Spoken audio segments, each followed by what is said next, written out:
सच्चिदानंद सद्गुरु साईनाथ महाराज की जय। இன்று அதிர்ஷ்டமான தினம் உதயமானது. ஸ்ரீ சமர்த் சாய்நாதனை அடையுங்கள். குரு தனது பக்தர்களின் நலனுக்காக அவதாரம் எடுத்தார்.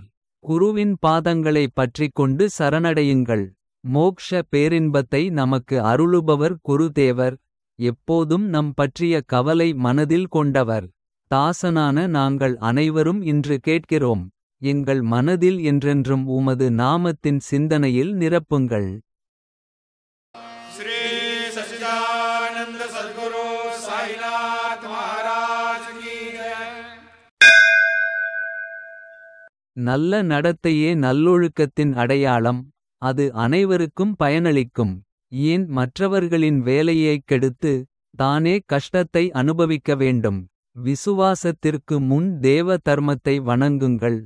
தினமும் உடலை நல்ல செயல்களில் ஈடுபடுத்துங்கள். நமது துன்பங்களுக்கு நாமே காரணம் என்கிறார் தாசன். கடவுளிடம் ஏன் குறைகளை தேட வேண்டும். श्री सच्चिदानंद सद्गुरु साईनाथ महाराज की जय। பாபா சாயி என்பது என் சத்குருவின் நாமம். ஷிர்டி அவரது தீர்த்த ஸ்தலம். கிராமம் சிறியது ஆனால் அழகானது. பக்தர்கள் அங்கு அமைதி பெறுவர்.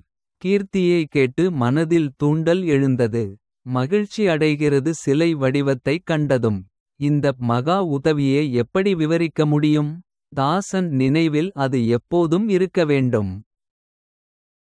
श्री सच्चिदानंद सद्गुरु साईनाथ महाराज की जय। உள்ளத்தில் பக்தி அன்பினால் மலர்ந்தது.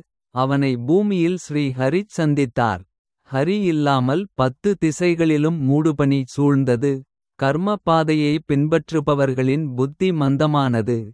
ஜெகதீஷன் ஆசீர்வாதங்களை பொழிந்தபோது இவ்வுலகில் பலர் பக்தி மார்க்கத்தின் மூலம் காப்பாற்றப்பட்டனர். ஜெகதீஷன் உலகில் முழுமையாக நிறைந்திருக்கிறார்.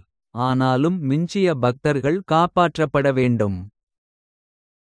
श्री सच्चिदानंद सद्गुरु साईनाथ महाराज की जय। விதைக்கும் பருவத்தில் மட்டுமே விதைப்பு வெற்றிகரமாக இருக்கும். இது விவசாயிக்கு செல்வத்தையும் தானியங்களையும் தருகிறது. புலன்கள் வலுவாக இருக்கும் வரை இறைவனின் நாமத்தை கவனமாகப் பாடுங்கள். கேட்பது சிந்திப்பது தியானம் செய்தால் அது கெட்ட காலங்களில் பயனுள்ளதாக இருக்கும். ஏழை தாசன் கூறுகிறான் சத்குரு தாயின் அருள் நிழலில் பக்தன் இருக்கிறான். श्री सच्चिदानंद सद्गुरु साईनाथ